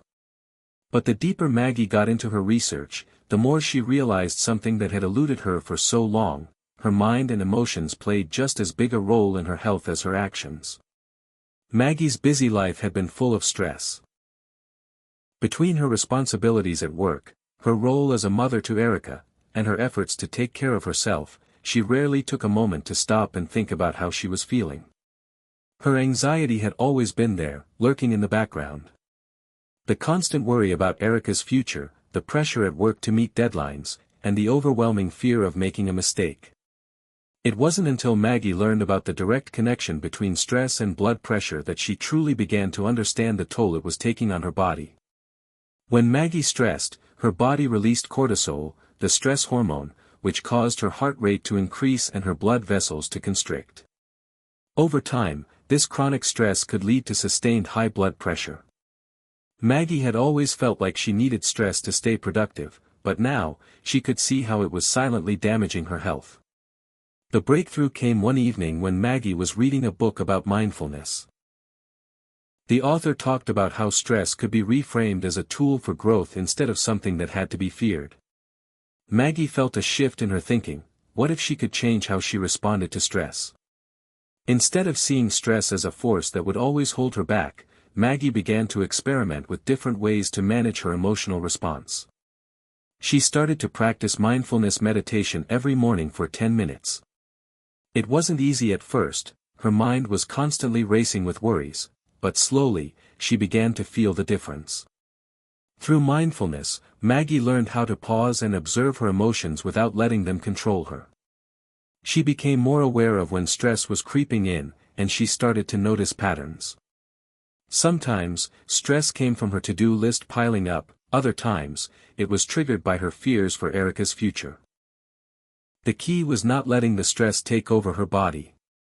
Instead of letting her blood pressure rise as she spiraled into worry, Maggie would take deep breaths, step away from her desk, and consciously focus on something peaceful. It was difficult at first, but over time, Maggie realized that she was able to diffuse the stress before it escalated into physical symptoms. The blood pressure readings at home started showing more consistency, and they weren't as high as before. It was clear that this emotional work was paying off. Along with mindfulness, Maggie explored the power of gratitude. She had read about how focusing on the positive aspects of life, even during challenging times, could lead to a more balanced emotional state and healthier physical outcomes. The act of acknowledging what was good in her life seemed like a small thing, but Maggie had learned that these little habits were incredibly powerful. Each night before bed, Maggie would jot down 3 things she was grateful for. Some days, it was simple, her morning cup of coffee, the walk she took with her neighbor, or the time spent with Erica. Other days, it was deeper, her health, her home, or the fact that she had started to take control of her life. Writing these thoughts down had an immediate calming effect. She no longer lay in bed worrying about what might go wrong in the future. Instead, she focused on what had gone right. Maggie had now created a new routine that combined all the elements she had learned: exercise, mindfulness, hydration, and gratitude. But what surprised her the most was how much these mental and emotional shifts had impacted her physical health. It wasn't just about reducing her blood pressure, it was about giving her body the peace it had been craving for so long. One morning, after a particularly intense yoga session, Maggie found herself standing in front of the mirror, reflecting on the changes she had made over the past few months. She didn't look radically different, but there was something in her eyes, something that felt like confidence, strength, and clarity. She felt like she was finally in sync with her body. Even though Maggie had made great strides, she knew she couldn't do it alone. She needed support, from people who understood her journey and could help guide her. She began to reach out to others who were dealing with similar health challenges. One evening, while chatting with a neighbor, Maggie discovered that her friend Carol had also been struggling with high blood pressure. Carol shared how she had found relief through therapy and stress management techniques. This conversation made Maggie realize how important it was to connect with others, not only for information but for encouragement and shared experience. It was clear to Maggie that the mind-body connection wasn't just something to study, it was something to live. Emotional well-being is just as important as physical health. Chronic stress, anxiety, and negativity can raise blood pressure over time. What you can do: practice mindfulness to reduce stress and calm your body's response to emotional triggers. Cultivate gratitude, focusing on what you're thankful for can improve both mood and health. Seek support from friends, family, or a professional to help you manage stress and emotions. Remember, a peaceful mind contributes to a healthier body. By the end of the month, Maggie felt like a new person. She wasn't just managing her blood pressure, she was thriving. Every morning, she greeted the day with a sense of peace and purpose. Every night, she reflected on what had gone well instead of what had gone wrong. Maggie wasn't just trying to survive anymore, she was living with intention, and her body, mind, and heart were in alignment. Maggie had learned so much about taking care of her body and mind, but there was still one piece of the puzzle left: her environment. She had changed her routine, altered her mindset, and embraced new habits, but she couldn't ignore the fact that her environment played a huge role in how she felt, both physically and emotionally. She had learned that taking care of her blood pressure wasn't just about the actions she took, it was also about the people around her and the space she occupied. As much as she had focused on her own habits, it was time to pay attention to her support system and the environment she had created for herself. Maggie had always been independent. She had been a single mother, working long hours to provide for Erica, and at times, she felt like she had to carry the weight of the world on her shoulders. While Maggie was proud of how self-sufficient she had become, she realized that in doing so, she had built walls around herself. For years, she had relied on herself for emotional support, but as she ventured deeper into her health journey, she began to understand the importance of leaning on others. She needed people in her life who could offer encouragement, help her stay accountable, and give her a shoulder to lean on when things got tough. It wasn't always easy for Maggie to open up. She was used to being strong and self-reliant, but she knew she couldn't do this alone. It was time to rebuild her support system, starting with her closest relationships. Maggie's first step was to reconnect with Erica, her daughter. For years, they had maintained a functional but emotionally distant relationship. Maggie had been so focused on providing for Erica that she hadn't always taken the time to nurture their bond. But as Maggie started to understand the importance of emotional well-being, she realized how crucial it was to have an open, supportive relationship with her daughter. One evening, after a healthy dinner together, Maggie decided to have an honest conversation with Erica. She shared her struggles with blood pressure and how she had been working on changing her habits. She admitted that she often felt overwhelmed, but was learning to ask for help. Erica, who had always looked up to her mother, listened intently. Maggie was surprised by how supportive her daughter was. They spent hours talking about their goals, dreams, and how they could help each other out. It wasn't just a conversation about health, it was a conversation about their future together. Maggie's relationship with Erica blossomed after that night. They began spending more time together, going on walks, cooking meals, and sharing their feelings. Maggie felt a renewed sense of joy in their bond, and she could tell that Erica was proud of her for taking charge of her health. While Maggie had focused on her mental and emotional health, she realized that the physical environment she inhabited was also a critical piece of the puzzle. She began to look around her home with fresh eyes. Was it an environment that encouraged health and well-being? Or was it a place filled with distractions, unhealthy habits, and clutter? The first thing Maggie tackled was the kitchen.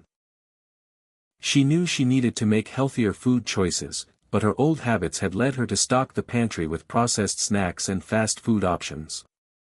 She decided to overhaul her kitchen, replacing junk food with fresh vegetables, fruits, lean proteins, and whole grains. Maggie found new recipes that were not only healthy but also fun to cook. Cooking became an enjoyable activity that helped her stay engaged in her health journey. Next, Maggie turned her attention to clutter. She realized that the mess in her home mirrored the clutter in her mind. Every pile of paperwork or stray item in her living space added to her stress. She began decluttering, donating items she no longer needed, and organizing the things that mattered. As she cleaned and simplified her space, Maggie felt a sense of calm and clarity wash over her. Her home was no longer just a place to live, it was now a sanctuary that supported her physical, emotional, and mental well-being.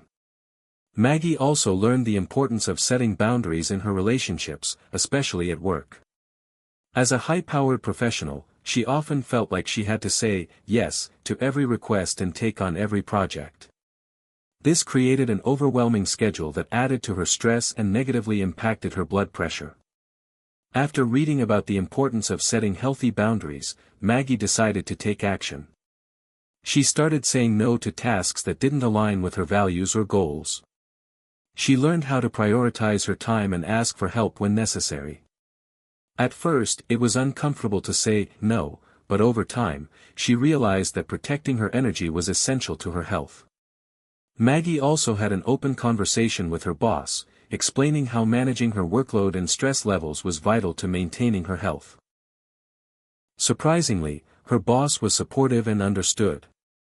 By setting clear boundaries, Maggie not only protected her health but also improved her performance at work. Maggie understood that her relationships with others could either help or hinder her progress. She started to surround herself with people who were positive influences, people who supported her health journey rather than undermining it. She made a point to spend more time with friends who were also focused on maintaining a healthy lifestyle. They shared recipes, went on hikes together, and held each other accountable. With these positive influences, Maggie felt more motivated and less likely to fall back into old habits. But Maggie also recognized that she couldn't always control who she spent time with. Her former friends who had unhealthy habits weren't necessarily bad people, but they weren't helping her stay on track. Maggie gently distanced herself from these negative influences, focusing instead on the relationships that nurtured her well-being. Your environment, both physical and emotional, has a profound impact on your health. Whether it's your relationships, the clutter in your home, or the people you spend time with, your surroundings can either help or hurt your efforts to manage blood pressure. What you can do: build a supportive network of family, friends, and co-workers who encourage your health goals. Create a health-conscious home environment by eliminating distractions and focusing on nourishment and calm. Set healthy boundaries with work, family, and friends to protect your emotional energy. Remember, the people and spaces around you play a crucial role in your health journey. By the end of the month, Maggie felt empowered not just by her own actions but by the strength of the people and spaces around her. She knew that her environment was a powerful tool in managing her blood pressure. With a strong support system, a health-conscious home, and the confidence to set boundaries, Maggie felt ready to tackle whatever challenges came her way. Maggie had spent months learning about her health, understanding the role of stress, nutrition, exercise, and sleep in managing blood pressure. She had made significant strides in her journey, but now came the hardest part: staying consistent. Consistency had always been Maggie's Achilles heel. Her life was a whirlwind of deadlines, commitments, and constant demands. It was easy to get swept away in the chaos, leaving little time or energy for the habits she'd worked so hard to establish. But as she looked in the mirror one evening, she realized how much her blood pressure had improved. She felt healthier, more energized, and more in control of her life. Maggie wasn't willing to give that up. She had to find a way to stay consistent. Maggie's first realization was that perfection wasn't necessary for progress. She had always been a perfectionist. If she couldn't do something perfectly, she'd often avoid it altogether. This mindset had made it difficult to stick with any long-term habit, whether it was exercising regularly or cooking healthy meals every day. But as she read more about maintaining long-term health, Maggie came across the idea that small, imperfect steps were better than no steps at all. It was okay if she couldn't hit all her targets every day. What mattered was that she stayed engaged with her health journey, no matter how imperfect it felt. Instead of beating herself up for missing a workout or slipping up on her diet, Maggie learned to forgive herself. Progress, not perfection, this became her mantra. It was a liberating mindset that allowed her to stay consistent without feeling overwhelmed by the pressure to do everything perfectly. One of the keys to consistency was routine.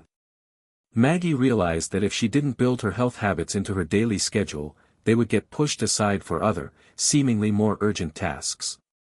But by making her health a non-negotiable part of her day, Maggie ensured she wouldn't fall off track. She started by time-blocking her schedule. Every morning, Maggie woke up early to do a quick meditation or mindfulness session. Afterward, she drank a glass of water and prepared a healthy breakfast. The morning ritual was simple, but it helped her set the tone for the rest of the day. She also incorporated exercise into her routine. Rather than thinking of it as a separate task, Maggie made movement a natural part of her day. She went on walks with Erica after dinner, took the stairs instead of the elevator, and even did a 10-minute stretching routine during her lunch break. These small actions added up over time and made staying active feel effortless.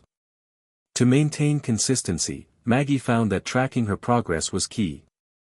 She had initially started tracking her blood pressure readings, but now, she expanded her tracking to include other habits like hydration, exercise, and sleep. She kept a simple journal where she logged everything, noting how she felt after each healthy habit. Tracking didn't just give Maggie concrete evidence that she was making progress, it also helped her stay accountable. She could look back at her journal and see how far she had come, even on the days when she didn't feel like she was making any progress. It was a reminder that even small efforts counted. Another form of accountability came from Maggie's new support network. She checked in with Carol and a few other friends she had met through her health journey. They shared their wins, challenges, and tips for staying on track. Knowing she wasn't alone in her efforts made the journey feel less isolating. Despite her best efforts, Maggie knew setbacks were inevitable. Life had a way of throwing curveballs, whether it was a work deadline that threw off her routine or a family emergency that kept her from prioritizing her health. But Maggie had learned not to let these setbacks derail her completely. The key to staying consistent wasn't about avoiding setbacks, it was about bouncing back when they happened. Maggie had seen firsthand how easy it was to let one missed workout or unhealthy meal turn into a week of neglecting her health. But she also understood that it didn't have to be that way. One slip-up didn't have to lead to a downward spiral. When Maggie missed a workout, she didn't beat herself up. She simply got back on track the next day. If she had a busy week at work and didn't have time to cook healthy meals, she would order something nutritious instead of turning to takeout or junk food. She learned that flexibility and self-compassion were essential parts of consistency. Maggie also understood the importance of celebrating milestones along the way. Every improvement, no matter how small, deserved to be acknowledged. Whether it was getting through a week of consistent exercise, hitting her hydration goal, or simply feeling more energetic, Maggie made sure to celebrate her progress. One night, after a particularly challenging week, Maggie treated herself to a relaxing evening. She took a long bath, listened to her favorite music, and read a book. It wasn't about rewarding herself with food or indulgence, it was about acknowledging her hard work and giving herself permission to enjoy the journey. One of the most valuable lessons Maggie learned was the power of routine in creating long-term success. Building healthy habits into her daily life made it easier to stay consistent, even when things got busy. Maggie no longer had to fight against her impulses to skip a workout or grab fast food on a hectic day. She had created a system that worked for her, one that didn't rely on motivation alone but on routine, consistency, and accountability. Motivation can be fleeting, but consistency is what drives long-term success. Build your healthy habits into your routine, track your progress, and celebrate milestones. Don't expect perfection, expect progress. What you can do. Create a routine that includes time for healthy habits. Track your progress to stay accountable and celebrate small wins. Learn to handle setbacks without letting them derail your progress. Consistency is the key to lasting health and success. Maggie knew that the road ahead wasn't going to be easy. There would be ups and downs, good days and bad. But she also knew that she had the tools to stay consistent and keep moving forward, one small step at a time. Maggie had always believed that food was more than just fuel. But as she continued her health journey, she realized just how powerful food could be, especially when it came to managing her blood pressure. She'd learned that nutrition wasn't just about eating the right things, it was about creating a balance that nourished her body from the inside out. After all, her heart and arteries were working tirelessly every day, and they deserved the best possible care. Maggie's first major realization was how salt could be a hidden culprit in raising her blood pressure. For years, Maggie had added salt to almost everything. It had become a habit, one that she barely thought twice about. She never considered how much salt was lurking in processed foods, canned soups, sauces, and restaurant meals. As Maggie dug deeper into her research, she was shocked to discover that excessive sodium intake could lead to fluid retention, which in turn could put extra strain on her heart and blood vessels. High salt intake was often associated with elevated blood pressure, a risk factor for heart disease and stroke, two issues she didn't want to gamble with. So, Maggie made a commitment to reduce her sodium intake. She started reading labels carefully, opting for fresh ingredients whenever possible, and swapping out salt for herbs and spices. At first, it felt like a challenge, but soon she began to notice the flavor of fresh ingredients standing on their own. The natural tastes of vegetables, meats, and grains began to shine through without the need for excess salt. One nutrient Maggie discovered that had a huge impact on her blood pressure was potassium. Potassium works hand in hand with sodium to help balance the fluid levels in the body and ease the pressure on the blood vessels. High potassium levels can counteract the negative effects of too much sodium and help keep blood pressure in check. After learning about the importance of potassium, Maggie began to prioritize foods that were rich in this vital mineral. She stocked up on bananas, sweet potatoes, spinach, and beans, all excellent sources of potassium. She also started to experiment with new recipes, including vegetable-packed smoothies and hearty salads. Maggie was surprised at how easy it was to incorporate these potassium-rich foods into her diet. Her energy levels improved, and she felt more balanced overall. And best of all, her blood pressure started to stabilize, giving her the confidence that her nutritional choices were making a difference. Another nutrition lesson Maggie learned was the importance of healthy fats. For years, she had been told to avoid fat altogether, especially when trying to lose weight. But after speaking with a nutritionist and reading more about heart health, Maggie realized that not all fats were created equal. In fact, monounsaturated fats and omega-3 fatty acids were incredibly beneficial for heart health. These healthy fats could lower inflammation, improve cholesterol levels, and help regulate blood pressure. Some of Maggie's new favorite sources of healthy fats included avocados, olive oil, nuts, and fatty fish like salmon. Maggie was pleasantly surprised by how satisfying these foods were. Adding a little olive oil to her salads or enjoying a handful of almonds as a snack made her feel full and content without the guilt. Plus, these fats worked wonders for her blood pressure and heart health, giving her the reassurance she needed that she was on the right path. As Maggie continued to refine her nutrition, she began to hear more and more about the Mediterranean diet. A lifestyle that emphasized fresh fruits, vegetables, whole grains, healthy fats, and lean proteins. Studies had shown that this eating pattern could significantly reduce the risk of high blood pressure, heart disease, and even diabetes.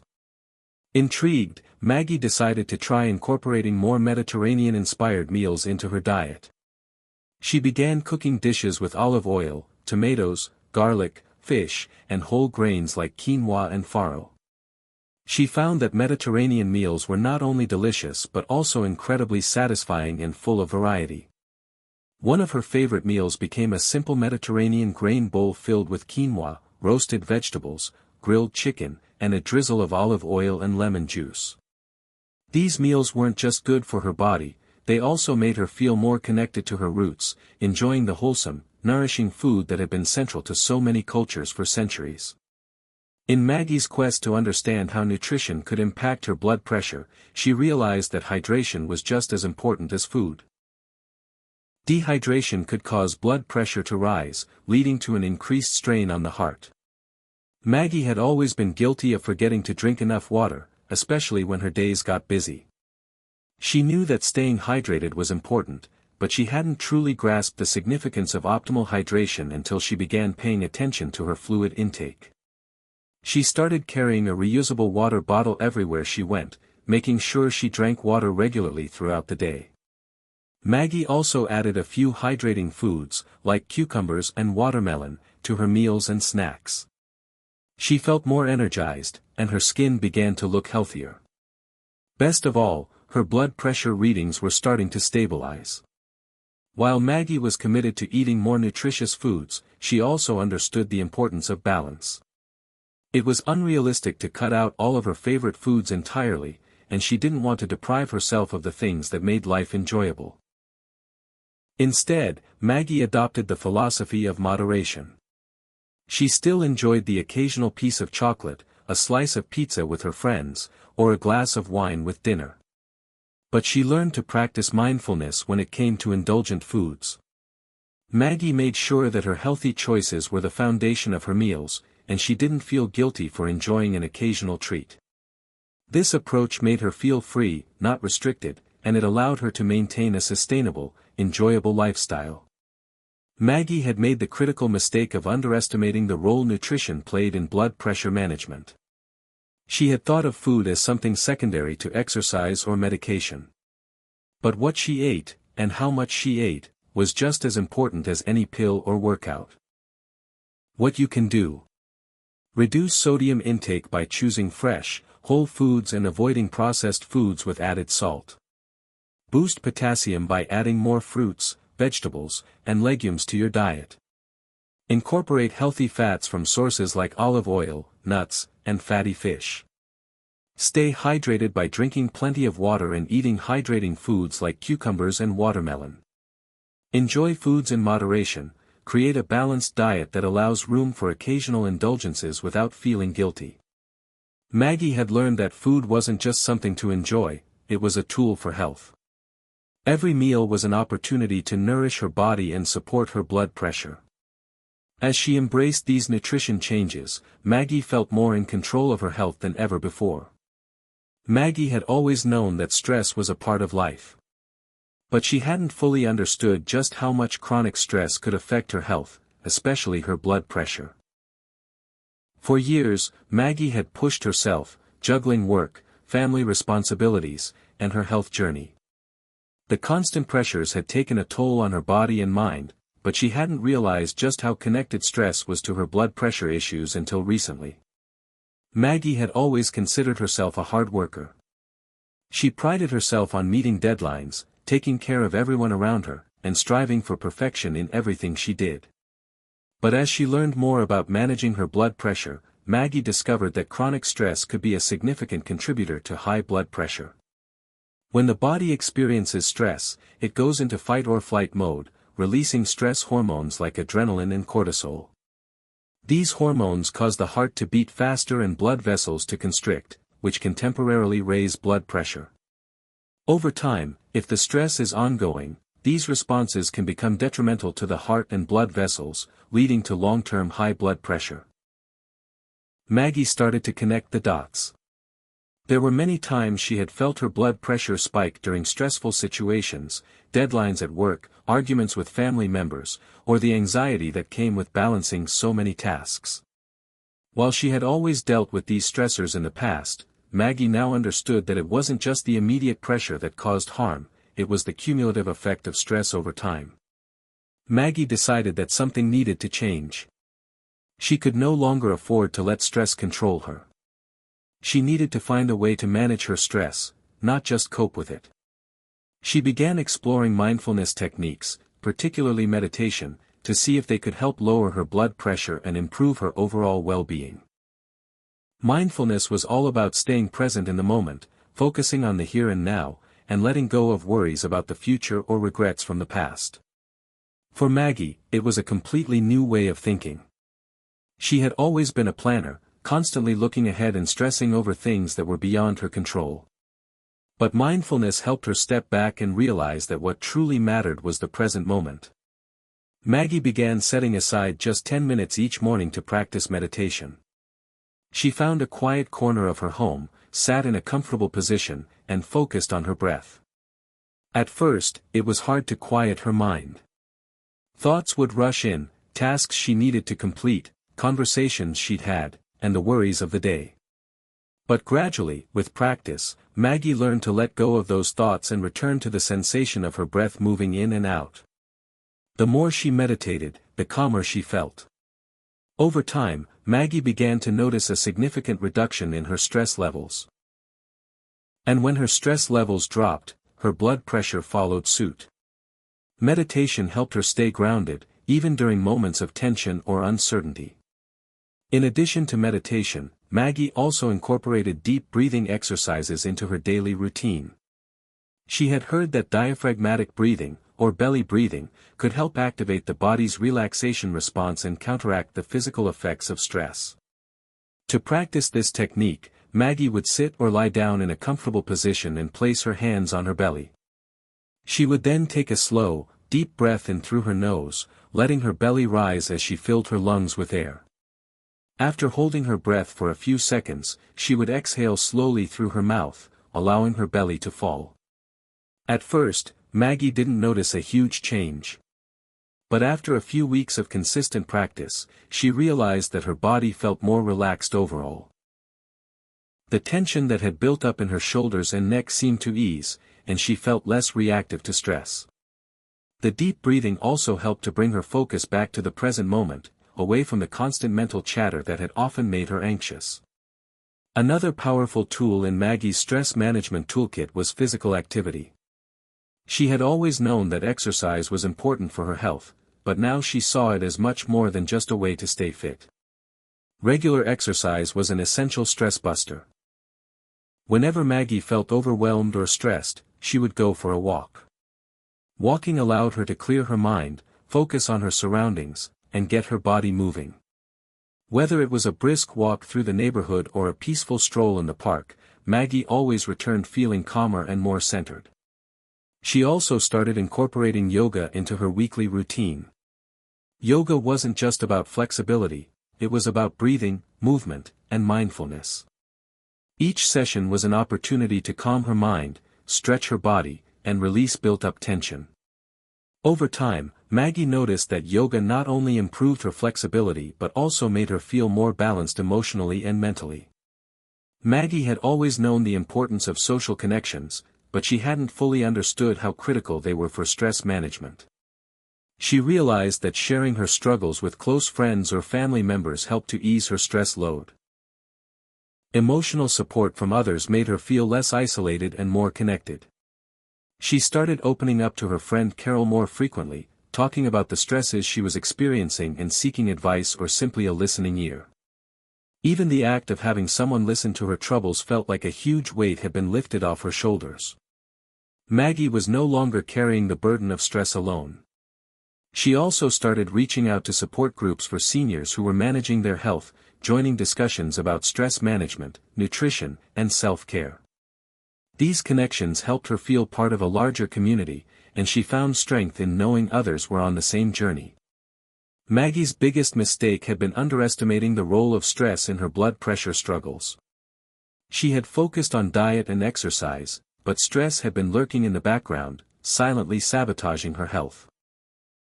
Now, Maggie understood that managing stress was just as important as eating right and staying active. What you can do. Practice mindfulness through meditation, breathing exercises, or yoga. Incorporate physical activity into your routine to relieve stress and improve circulation. Connect with others. Social support is key to reducing stress. Focus on the present moment, letting go of unnecessary worries about the past or future. By addressing stress head-on, you can improve your overall well-being and maintain healthy blood pressure levels. Maggie had learned that the key to managing blood pressure wasn't just about physical health, it was about mental health as well. Stress was a powerful force, but with the right tools, Maggie felt more empowered than ever to face it. She had learned to manage the pressures of life, stay present, and prioritize self-care. Maggie sat back in her favorite armchair, her thoughts wandering as she reflected on her journey. It had been a long road, a road filled with moments of doubt, struggle, and countless setbacks. But through it all, she had persevered, slowly but surely, learning what it truly took to manage her blood pressure and live a healthier life. Looking back, Maggie couldn't help but feel a sense of pride. She had made significant changes, small, incremental efforts that had added up over time. She had learned to nurture her body, mind, and spirit in ways she hadn't imagined possible. And now, after months of dedication and commitment, Maggie found herself at the final stage of her journey, blood pressure mastery. Maggie had learned one crucial lesson above all else: consistency is key. Blood pressure management wasn't something that could be achieved overnight. It wasn't a quick fix or a magic pill. It was a lifestyle, a daily commitment to making better choices for her body and mind. Every morning, Maggie made time for her meditation and breathing exercises. Every evening, she took a walk, letting the stresses of the day fade away with each step. Her meals were always well balanced, with plenty of whole foods, lean proteins, and potassium-rich vegetables. She didn't deprive herself, but she stayed mindful of what she ate, knowing that the little decisions she made each day mattered in the long run. Maggie had learned to give herself grace on the tough days. There were still moments when stress would creep in, when she felt tempted to skip a workout or indulge in comfort food. But instead of getting discouraged, Maggie chose to focus on the progress she had made, not the setbacks. She had found that small, positive actions, performed regularly, could create lasting results. Throughout her journey, Maggie had come to appreciate the profound mind-body connection. It wasn't enough to simply take care of her body, she also had to take care of her mind. Stress, anxiety, and negative thoughts had the power to undo all the good work she had done physically. So, Maggie made it a priority to incorporate practices that nurtured her emotional health as well. She continued with her mindfulness meditation, now making it a daily ritual. This practice, combined with yoga and deep breathing, helped her stay centered, focused, and calm. Maggie had learned that managing stress wasn't just about handling difficult moments, it was about building resilience, cultivating emotional balance, and adopting a mindset that supported her health goals. The changes she had made weren't just physical, they were emotional and mental as well. She had learned to prioritize self-care without guilt, to set healthy boundaries, and to stop chasing perfection. Maggie had learned to trust herself and her body, believing in its ability to heal and thrive. Another major realization Maggie had was the importance of support and continued education. She hadn't done this alone. Along the way, she had connected with health professionals, nutritionists, and a community of like-minded individuals who shared her journey. Whether it was discussing nutrition tips with a friend, learning new breathing techniques from a class, or listening to experts on podcasts, Maggie had sought knowledge and support at every turn. She had also shared her experiences with others, helping friends and family members make healthier choices, offering advice when needed, and providing a listening ear. Maggie knew that the more we shared our journeys, the more we empowered one another. Her advice to anyone starting their blood pressure journey was simple: don't try to do it all alone. Surround yourself with people who support your goals, and never stop learning. There was always something new to discover about health, wellness, and the body's incredible capacity for healing. Looking back, Maggie realized just how much she had transformed. Her blood pressure readings were now consistently in the healthy range, and she had more energy and vitality than she'd had in years. But it wasn't just about the numbers on the chart. It was about how she felt. Maggie felt stronger, more confident, and more in control of her health than ever before. She no longer felt overwhelmed by the idea of managing her blood pressure. What had once seemed like an insurmountable task was now part of her everyday routine. And she knew that if she could do it, anyone could. When Maggie first started her journey, she had underestimated the transformative power of small, sustainable changes. She had been focused on quick fixes and solutions, thinking that taking a pill or exercising for a few weeks would be enough. But as time went on, she realized that true mastery of her blood pressure, and of her health, was about embracing a holistic approach. It was about mindful eating, regular movement, stress management, and ongoing education. It was about making those small choices every day that led to big changes in the long run. As she reflected on everything she had learned, Maggie thought about what she would tell her younger self. What advice would she give to someone who was just starting their health journey, someone who felt overwhelmed by the challenges ahead? Start small, Maggie would say. Don't wait for the perfect moment, because it won't come. Begin today. Drink more water. Take a walk. Meditate for just 5 minutes. You don't have to be perfect, just consistent. Be kind to yourself, she would add. You don't have to have all the answers right now. There will be bumps along the way, but every step forward is a victory. Celebrate those small wins. They matter. And remember, Maggie would conclude, you are capable of more than you think. Your body is incredibly resilient, and with the right care, it can thrive. Maggie knew that her journey wasn't over. Blood pressure management was a lifelong commitment, but now she felt equipped with the tools and knowledge she needed to stay on track. Her blood pressure would continue to be something she monitored, but it was no longer something that controlled her. She had mastered her health, and with that, she felt more confident, empowered, and in control of her future than ever before. Maggie smiled to herself, ready to face whatever came next. The road ahead was full of possibilities, and she was no longer afraid. Maggie's story serves as a reminder that we all have the power to take control of our health. By making small, consistent changes, managing stress, and staying informed, anyone can achieve better blood pressure, and better overall health. It's never too late to start, and every step forward is a step toward a healthier, happier life. Thank you for reading Maggie's journey. We hope her story has inspired you to take action and start your own path toward blood pressure mastery. Feel free to share your thoughts or ask questions in the comments. Don't forget to subscribe and share this with anyone who might need it.